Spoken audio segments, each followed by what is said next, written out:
Yeah, so as Salim Sab has mentioned, the purpose of this talk is so first, in terms of background, yes, my name is Arif. I work in the area of artificial intelligence. A lot of my time is spent, advising and training companies on usage of this technology. And so the idea of this talk is that I'm going to share some of that with you. I'm going to target this more around what to do if you're a small business. Like, what could you practically do? A lot of my time is spent with larger companies, but I have spent. I recently did an event with Kingston Business School in collaboration with the Kingston Chamber of Commerce, which was a room full of small businesses. It was organized by the business school. I have an association with the business school. It was over 2 sessions, and it was really over 2 weeks.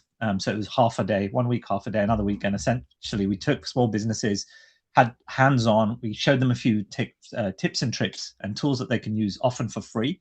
And so the idea is I've taken some inspiration from that, and I'm just going to walk through some examples of how you can you utilize AI directly, if you're a small business, and some of these can be applied to your day-to-day job.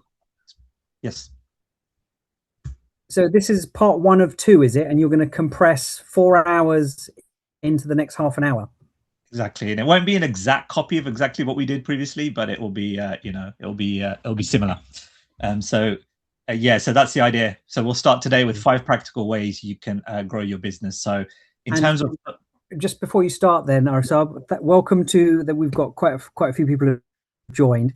I would request everybody that's joined. Well, firstly, assalamu alaikum, but secondly, I want you to think of really tough, difficult questions for Arif Saab. We'll put him on the hot seat at the end about, what are the bottlenecks that you're facing if you've got a small business? What kind of things are going to make, move the needle for you? So yeah, start putting your questions in the chat as we go along, and we'll get to them all towards the end. Thank you. Sorry, carry on, Arif Saab. No problem at all.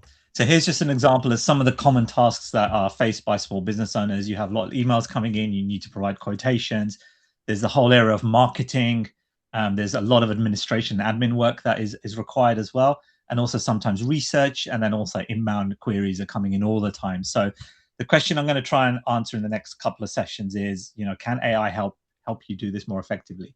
The way we're going to do that is in 5 areas. So we're going to look at an AI marketing assistant, an AI administrator, an AI researcher, and an AI trainer, and then lastly, an AI business partner.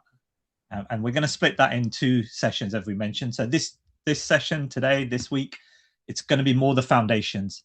So there's a lot of complex. You can do very basic things with AI. You can do some sort of interesting, and then some very advanced things. So to try and make this open to everyone, but at the same time, make sure you learn something you didn't know before. We're going to try and work through the difficulty, getting more complex as we go. So this week, we're going to look at just 2 tools, ChatGPT, which I think hopefully like everyone's at least used at least once, and then a lesser known tool called Notebook LM made by Google. So these are the 2 tools we're going to be covering. We're not going to require any coding or anything like that. And then next week, inshallah, we'll build on that, and I'll show you some examples using Google's AI Studio. This is another tool that is mostly free. Most of the tools I'm going to talk about today are free. If they do require subscriptions for any features, I'll call out what they are. And even with Google AI Studio, which sounds very technical, that also does not require coding. And I think first thing I will say is that's the biggest change really in terms of the AI revolution is, previously, yes, you could have done a marketing assistant. You could have built some software to help with administration or research or help with training. There's so many tools out there. But the main change now is with AI, you don't need to do any real coding. You can normally just describe the tool, describe the outcome you want in English, and the tools are smart enough to understand what you're trying to do and build it for you, basically. So this week will be more foundational, but still, I hope there are things you'll see that you've not seen before. And then next week, we'll build on that with a part 2, and we'll talk about AI agents. And this is a term that everyone is talking about in the industry. And the way to think about this today, what I'm going to show you are tools that are more like a chat interface. I ask it a question, it gives me an answer. I provide it a document and ask it to analyze it. It gives me a response. But I'm still the one going and interacting each time. And then next week, we'll get into more agents where you can give it a task, or you can set it running to always do something, always look for my emails. And when they come in, respond in a certain way. So these agents can do things more end to end. They can be a bit more automated, and they're more like having a real personal assistant working with you. So this is the plan. And I thought the best way to bring this to life really is to just use a fictitious company. So I've created this company. They're called Greenleaf Landscaping. It's not a real company, but this is the example I'm going to use for all of today and next week as well. And so this is a landscaping company based in South London. They offer these different services. They're family owned. They have 8 employees currently. You've got their revenue on screen there, and the large number of customers. And some of the challenges they have is there's drowning in admin, quotation turnaround is too slow. They're not really doing much on marketing. They don't have the time, and they do have knowledge, but it's spread across different areas. So what we're going to do now is we're going to look at a little bit more about Greenleaf landscaping, and then basically get into how AI can help this business. So with that said, I'm just going to stop sharing the screen and switch over to my other screen.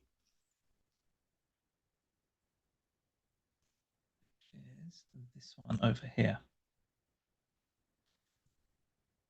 Okay, so the first thing I'm going to do, very simple to get us going, is so I've created a project within ChatGPT. So ChatGPT is a pretty much free tool. There's free plans. There's other plans as well where you can pay to unlock more features, but mostly I'm pretty sure this is still available for free.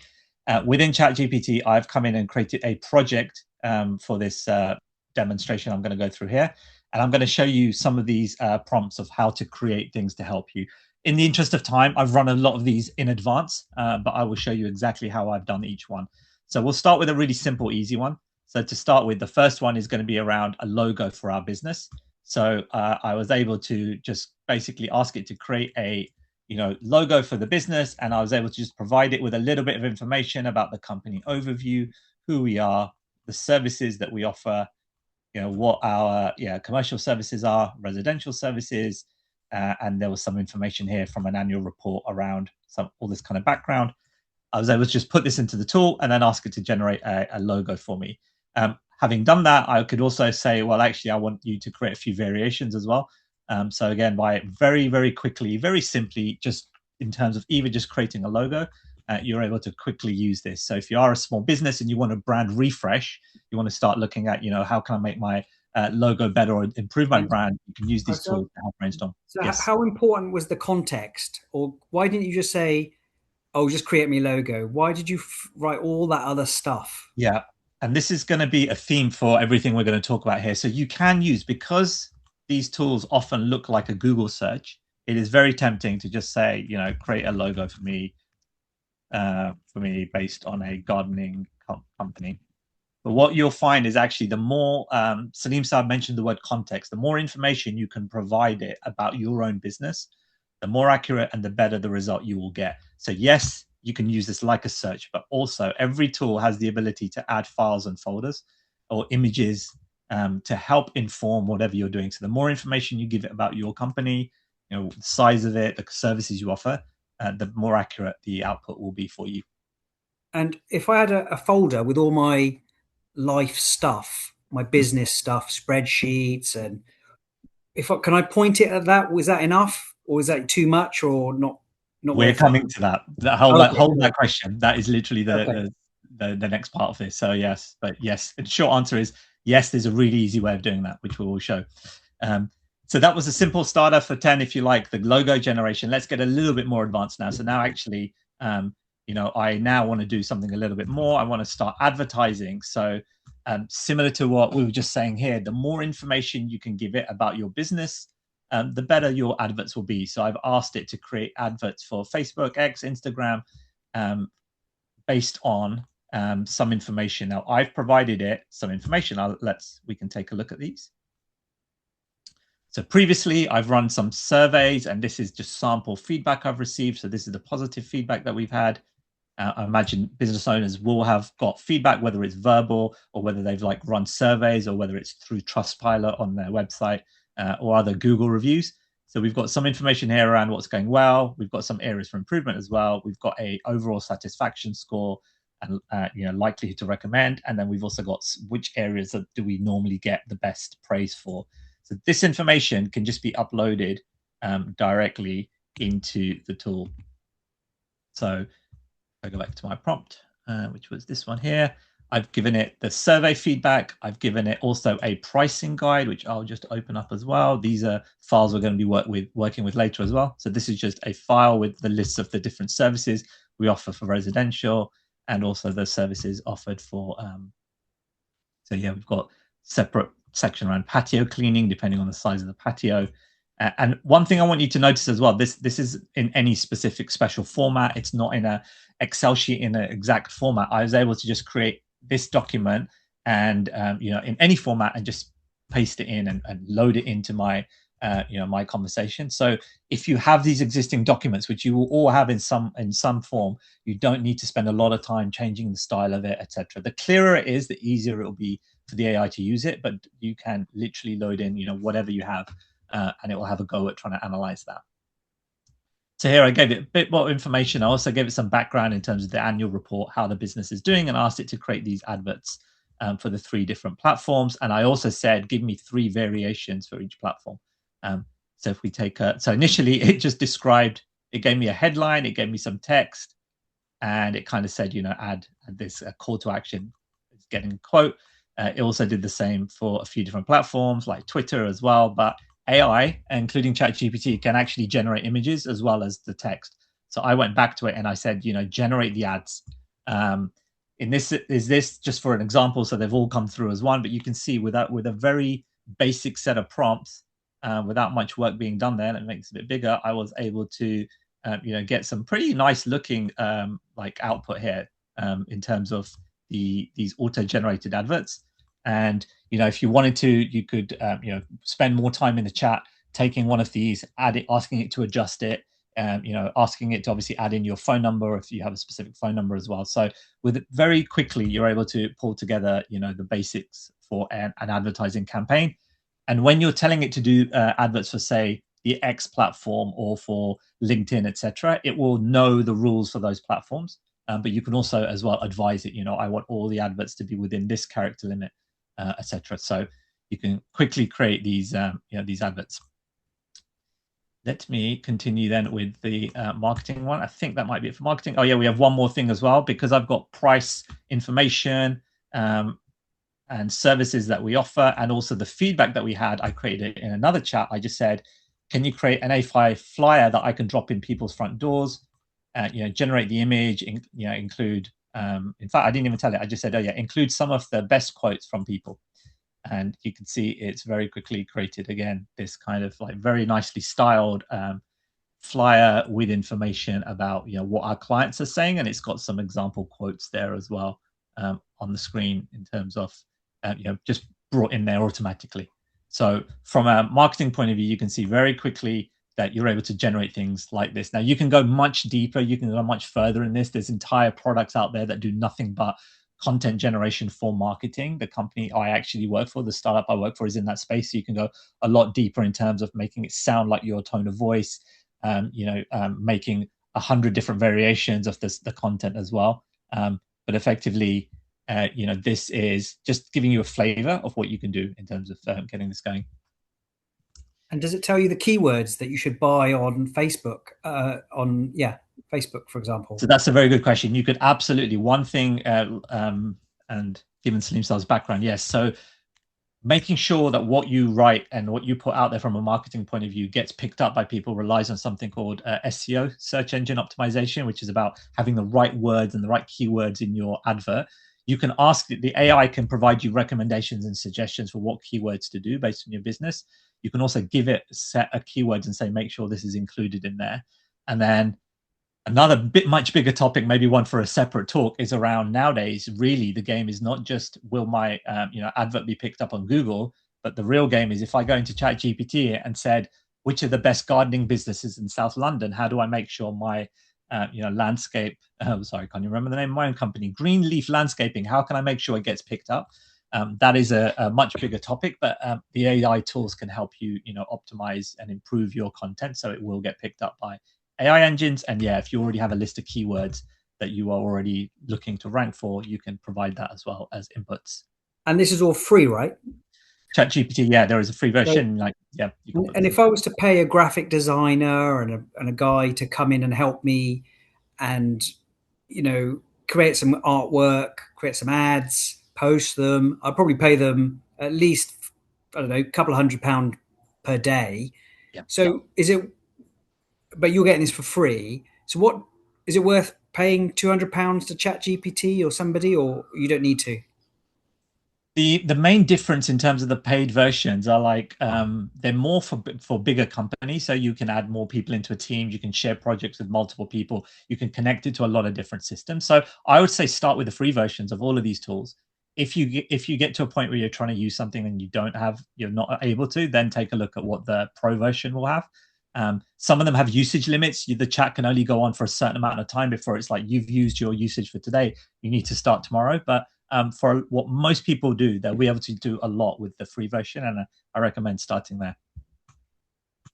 Okay, what's next after marketing? All right, let's go next. So let's have a look at this one now. Let's say you want to start. I think one of the recommendations was around like responses to customer queries. So we can also analyze images. So in this image, I've given an example photo of a before, and I want to show a customer like, here's a concept of what it might look like once we've finished our work.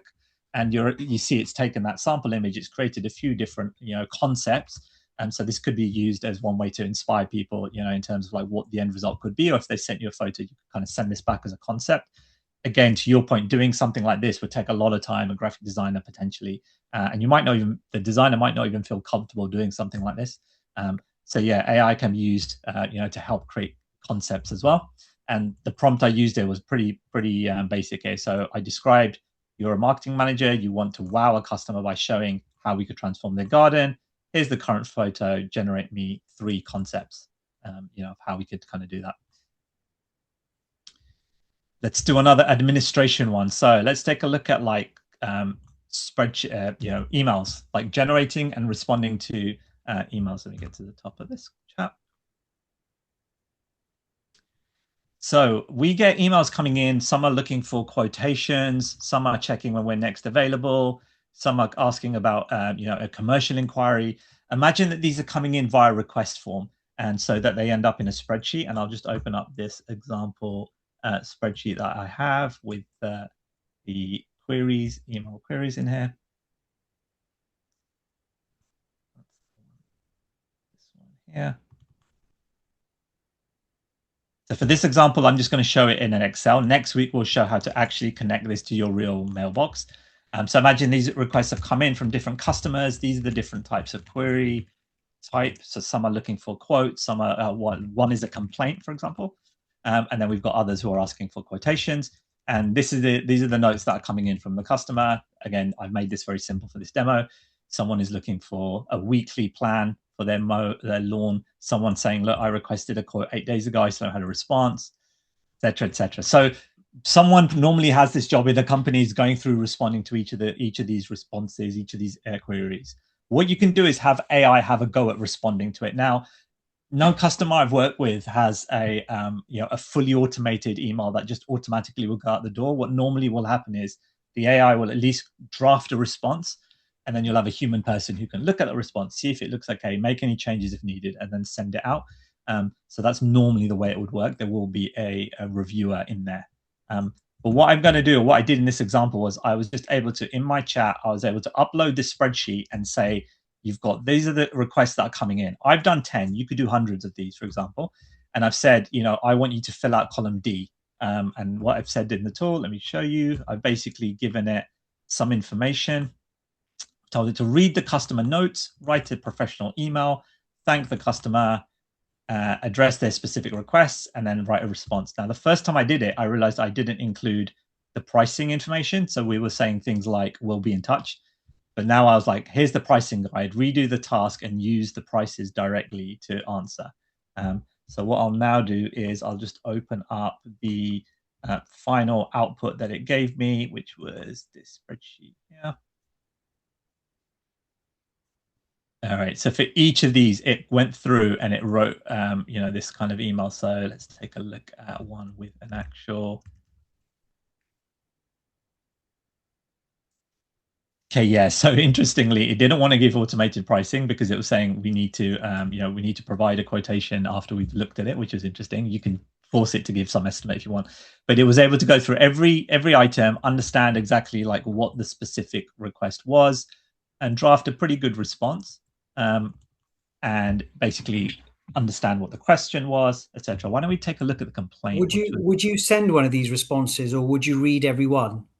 Yeah, so I like I was saying, in my experience, it should still go through a review before it goes out the door, and I recommend that as well. So I'd still have a human person who would check these, but it should be able to give you a really good starting point, for that response. Thank you.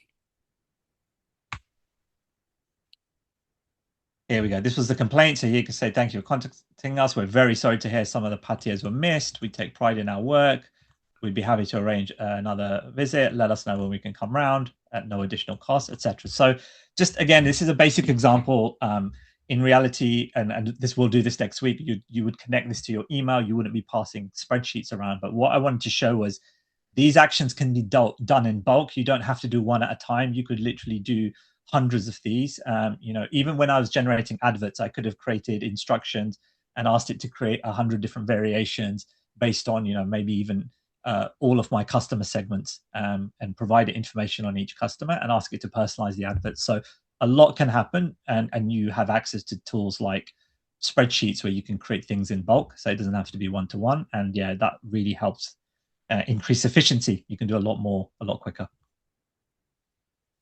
I'm going to keep going because I've got plenty more. Let's have a look. I think we have done so we looked at competitors. Oh, sorry, we haven't done competitors. All right. So I think now we're onto the competitor analysis. So this is one where I also want to highlight that you can go out and do web research. You can ask it for very targeted research as well. So here I asked the tool can you do a competitor analysis on 3 other small businesses in South London that offer landscaping and gardening services? And then I said, create a detailed report on the characteristics of each, pricing information, unique selling points, etc. When I did this, let me just bring this up. It gives you this option in terms of the research. So you can ask it to, if I click web search, this means it will go out to the web and it will look at the traditional web sources like Google, etc. And it will provide a summary, and it will give me probably a 1-page report. If I click deep research, which is something that I think now all of the tools have some kind of deep research capability, it will go in a lot more detail, and it will do things like write a more detailed report. It will go deeper. It will create a whole plan of the analysis it wants to do. It will run for more like 15 minutes rather than like 2 minutes, and it will give you a much richer output. So this is another tip, really. If you are wanting to go deeper on a subject, click deep research, and it will go through a much deeper set of analysis. It will take longer, but you're going to have a much deeper topic. So I will just briefly show the kind of thing it did. So this is real research. Now these companies it's talking about are real companies. You can go look them up. So it talks a little about what each one is, the different services that they offer, how they do their quotation and pricing. This one mentions the company has a 48-hour turnaround in terms of quotes. So it goes through each of them. It goes through Bee's Knees with this other one it found in Wandsworth, and this one called Mulch in London. And then it makes some comparisons and recommendations as well for how they are working versus like how we are doing. So you can also do research. Competitor analysis is a really good idea as well to use with these tools. So if you do have a business, just go in and ask it, provide information about your business, and ask it to come up with the top 5 competitors and do a comparison. And how important is it to use AI? Like, if you've got one, I mean, how often should a business owner be using? Should they be using it at all? Like, how important is it to use these tools now? I mean, my view is going to be slightly biased because that's what I do all day, every day, is enable people. But what I would say is, when you're in business, every little competitive advantage you have like makes a difference. So if you're not doing this, you can be assured your competitors will be doing this right now. There'll be companies are still at the early stages, but everyone is doing something. So I would say, like, the early adopters of this technology will have an advantage because they'll be able to do things more quickly. They'll be able to turn around things quicker. They'll be able to understand the feedback they're getting and act on it in a more nimble way. So I would say it gives you a business advantage. So like, make use of it. It's free. A lot of the tools, like I said, everything I've shown so far is available for free. So yeah, there's no real excuse. I'd recommend everyone give it a go. Fantastic. Okay, so now we've got to the bit where we've done like three of the 5 steps. Now I want to show a different tool. How are we doing for time? Okay, I'll try and see if I can do this in about 10 minutes. I want to show a tool called Notebook LM. It's by Google. It's less well known. And the idea of Notebook LM is something Slim Sub was alluding to, which is, if I have a lot of information in lots of different documents, can I just create a notebook which has all of that information there that I can then pull in and analyze in lots of different ways? So what I did here was I created this is a little bit put off by all the text here. I created a notebook, as it's referred to, and I put in some sources into the notebook. So step 1, you add sources. It's really simple to put sources. You can either upload files directly, you can link in websites, you can link to, this is a Google tool, so it integrates automatically with Google Drive. If you link this to a Google Drive file, when that file is updated, it automatically updates in here as well, which is a great feature. Or you could just put specific web pages. So in this notebook, I uploaded some information about my business. I uploaded the customer feedback. I uploaded our pricing guide. The logos were in there. I also uploaded our annual financial report, a health and safety policy document, and then also the competitive analysis that I just did earlier. So I put them in to this Is notebook. this free? It is free. So actually, thank you for mentioning that. So let's take a look at the different plans on here. So the free one here, which is where it says try, this is what the limits are. So you can still generate audio and video. You have access to all of Google's Gemini models. When features are released, you will get access, and you can have 50 different documents per notebook. That's huge. I've used this tool myself for a couple of years, and I've never got to a notebook that's needed more than 50. So for the free version, you get all of this. So there are other versions that's subscription based where you can pay more. But again, I'd say recommend people start with the free version. One of our viewers, Fazana, said that she tried to upload something into Chat GPT, said it was too big. Yeah. So you think this is the solution? I think the one really big thing I like about Notebook LM is when I upload these sources, when I start asking it questions, all of the answers it will give me will be based on the sources. It will not go out to the internet. It will just use the information available here, and it will cite the exact references of where it got each piece of information. So one challenge people... Yeah, are you not worried about your financial information, your taxes, your spreadsheets, your competitor? I mean, all your internal private finances being on here, and then Google having access to it, or maybe you don't want the government to look at it. I mean, any of those considerations for you? It's a great question, especially when these models first came out. There was no real guarantee that when you uploaded information, it wouldn't be used to retrain the model. Thankfully now, every company has now realized that's a very important thing. So I should know for Google, for Notebook LM directly, but I do know for Gemini, which is the model that underpins this. When I was preparing for this event, actually, as part of going into that and enabling it, it did come up with a message saying, we will not use your documents to retrain our own AI. Having said that, if there is something very confidential, I had one customer, for example, that was in an automotive company that would produce cars. If they're working on a new model that hasn't been released yet, they had very strict rules around what information, like which tools they would upload that into. So that was confidential information that they chose not to put in any AI tool. So it depends on like your risk tolerance, but again, it's something you need to be personally comfortable with, but they are not using this data to retrain their AI. However, if there are things that you're like, well, I don't want to share that, that's up to you. They are, in terms of security point of view, it will be just as secure as any other kind of Google Cloud tool. So if you trust them for your emails and your calendar as well, then I think it would make sense to trust them for using tools like Notebook LM. What else can we do as a small business owner? How else can we use this? Right. Yeah. So I'm not going to have time for all these, but let's get into some of them. So when I uploaded these sources, before I even asked it anything, it already starts producing a summary of what it's found in these documents, which is always kind of mind blowing. So I've got a few examples of what I created. The first thing I did was, or one of the things I did was, it actually allows you with a single click to create the things you see on my screen here: an audio overview, slide deck, a video overview, a mind map, reports, flashcards, quizzes, infographics. So let's take a look at an infographic that I created. So this one here is 2 infographics. Right. This one was based on, I think this is the company performance. Right. So this is like, you probably wouldn't want to put all of these numbers out there, but if you were doing an internal report and you were creating a formal report, like this was automatically generated. I didn't have to um, even tell it what to do. It had access to the sources. It was able to pull the information directly. It was able to pull my pricing information and create this nice little diagram in the bottom right hand This is corner. before you asked it to do anything. This was literally all I did was clicking the infographic button on this one. So this one I did come in here. If you just click infographic, you've got a couple of options. You can either, you can choose the style that you want. You can also describe something, in terms of how you want it to create, or without anything, you can just click the button here and just have it run with its defaults, and it will produce what you saw on screen. Then I asked it to do one just purely on pricing. So I was like, here's something I can now drop in anyone's leaflet when I go into their houses if I wanted to as well. So again, this one has got, just based on that pricing PDF, it's created this like lovely infographic. Where it gets even more impressive and maybe a little bit scary is this. I'm just going to share my sound as well so that you can hear this.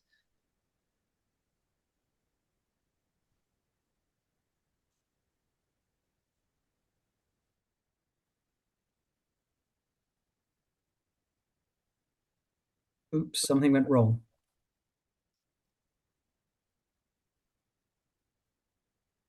Oh, you're on mute, can't up?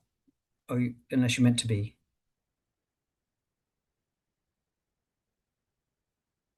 Welcome to this explainer. Let's see how Greenleaf Landscaping turns overgrown yards into absolutely stunning outdoor spaces. So why do South London homeowners consistently choose us? Well, it's pretty simple actually. It all starts with trust. You guys rate us a stellar 4.7 out of 5. And talk about reliable. A massive 92% of our clients highly recommend us. Honestly, people constantly praise our punctual. We get the idea. That's pretty good. And again, I could have spent more time describing exactly how I wanted it. There's a few different templates that you can use to analyze, to personalize and adjust the style of it. Last thing I'll show on this was I talked about an AI trainer. And so also one thing I did was I had a health and safety policy, which I can bring up on the screen. Traditional kind of like health and safety around when you need to wear PPE and the kind of other checks that must be included. Just a simple document, but I can imagine your businesses might have much bigger documents or other policies. With a couple of clicks, again, you would basically just select the relevant source like health and safety and click quiz. Where's it gone? This quiz here. So I did that earlier, and it just basically will automatically just create a quick automatic quiz. So useful for training, and also useful if you're a student and you're trying to learn a specific topic and you want to, test yourself. This is a very useful tool for that as well. And then the last notebook LM demo I'm going to show is, the business strategy side of it as well. So you can do something more advanced as well. So here I took our annual report, which had information like, not that one, this one here. So I had an annual report, which had an overview of the company, the financial information across the year. I think it also had a quarter by quarter kind of, I had breakdown by the different areas. Lawn maintenance, commercial lawn maintenance. It also had a quarter by quarter kind of revenue breakdown as well, and by customer type. Let's see by quarter. So here we go. So quarter, it's got like how much profit or revenue that you've got here, increasing in the summer, dropping off a little bit in Q4. So this kind of financial information, which again, most of you will already have because you have accounts for your business, this can be fed in. And then I asked it to look at the information from my annual report, the competitor information about what's happening in the market, my pricing information, and then I asked it to create a strategic report and recommendation as well. So let's see if I can see the prompt. So here it is, a bit small to read, but it said, I want a report that will make strategic recommendations, what my focus should be for the next 6 months, but also vision for the next 2 to 3 years, make concrete suggestions, use revenue data and the pricing guide, customer feedback. And then I also said, clearly mark what is short-term versus long-term. So this is the output that it kind of generated. Jazakallah, Arif Saab. Thank you very much. That was an awesome speed run of how to create new business, which tools to use, how to use it, We've got a few questions, if you don't mind. Yep. First one is Salim, is it good to see the output which Arif was just about to share? Then we can go to questions. Arif, you can probably just complete that with the output just about to share. Yeah. Let me give you a flavor. I'll give you a 30-second. Yeah, 30-second flavor of it. Let's see. So I'll just flick through the main section. So we've got company performance. We've also got, what bit did I like? There's a SWOT analysis. There is focus on quotation being a gap, saying that, we're too slow to do quotations. Our competitor offer quotations within 48 hours. I like this bit as well. Revenue stabilization. It picked up that the revenue's quite varies based on which quarter we're in. So I think there was a recommendation to offer like patio cleaning during the winter. And so, it's given me a 3-year view as well. And then suggested different phases for a digital transformation roadmap, along with the some recommendations about some software I should buy as well. And then a final summary right at the end. Was that packaged into a presentation, or it can be, yeah. So I asked just for a report, but you can also generate slides as well. Slide decks is another automated output we could have from this. Okay, just like that. Salim, over to you. Yeah, thanks, Khan Saab. Appreciate that. That was very useful canter through how a business can take advantage. How many hours a week do you think a small business owner who's very busy with family life, Jamaat life, like how often should they use this tool? What's the minimum hours before you become comfortable? Should be very quick. Yeah, just get started. Like, don't wait. Like, give it a go. And it feels like, one person. I think nowadays, like 1 or 2 people can do the work of 6 or 7 in a small business. I think that's the what you should aim for. And it's available. It's possible with these tools. We've got some questions, if I may, in the chat. So Muzaffar is asking, how do you decide which tool is best? When does it go Gemini? When Claude? When Grok? I knew this would come up. I tend to use all of them. There's not a massive amount of difference. And if I gave you an answer this week, next week, the others might have different options. So I would say just start with one. And if you're happy with it, keep using it. If you want to try it, maybe you try a couple of them, find which one you're more comfortable with. But they're all very similar. The differences are fairly small, and it keeps changing. So I don't think you need to worry too much about, I need to always pick the best tool. I think just pick whatever makes sense for you and get started with wherever you can. You'll get good outputs with all of the tools. And, really, really insightful prompts you've given. Muzaffar's asking, for those of us that are really new to this, can we see all the prompts that you used today in today's session to get a feeling of how the tools are being used? Maybe some links, maybe the project link for ChatGPT. Yeah, let's look at doing a good way to share that, and maybe part of the recording as well. We can definitely come up with a way of doing that. I'm happy to share all of this. Yeah. And if someone's looking for an opportunity and they haven't got a small business, but they want to start a small business, how can this help them to identify value proposition and an area to grow? That's part one. And secondly, do you think that have we been left behind? Do you think we're at the beginning? Do you think we should be worried? Do you think there's abundance? Do you think there's hope? Or should we just say, you know what, it's just above my head?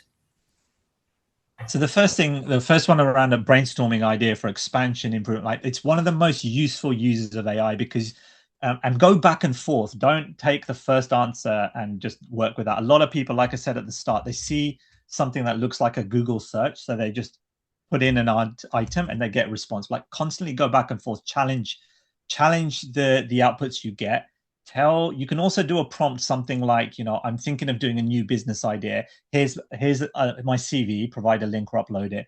What questions do you need to ask me? You can ask the model, like, ask me questions that will help me to come up with an idea. So it can be done in a very interactive way. I think if you do that, you will get good, objective, like non-biased type approaches versus whether if you're speaking to an individual. So I think that's one of the best uses for these tools is brainstorming. So, I mean, I'm told that, I'm a bit arrogant and unkind and rough. So I treat my AIs and I say that was a rubbish answer, even if it was great. And it will come back and say, sorry about that. Here's an even better answer. Yeah. So do you treat them mean and keep them keen, or do you say please and thank you? I do say please and thank you. But It's fine if you want to be like that. What I would say is the models are designed not through any bad reasons or anyone trying to do anything. It's like they are designed to please you in ways. So they the way they're trained, just naturally, as part of the training, the human responds to I like this answer, I like that answer. So humans are more likely to choose answers where it agrees with them. So I think one problem you can have is it might agree with you too much. So do try and challenge it. But then also, one example I saw was when you get an answer in terms of recommendations for my business, you can say, what are the three main gaps in the advice you've given me, or what are the reasons why what you've told me might not come true? So you can look at a problem from multiple sides, and it just gives you a much better understanding of whatever it is you're trying to understand. Awesome. Any questions from anybody before we wrap up? Can I just call out one little tip that was mentioned by Mansoor Saab here about saying if you want your content to be picked up by AI tools, then include a Q&A section, like common questions and answers. That's a great tip for how to improve the how well your content is picked up. So that is a good tip that was shared in the chat.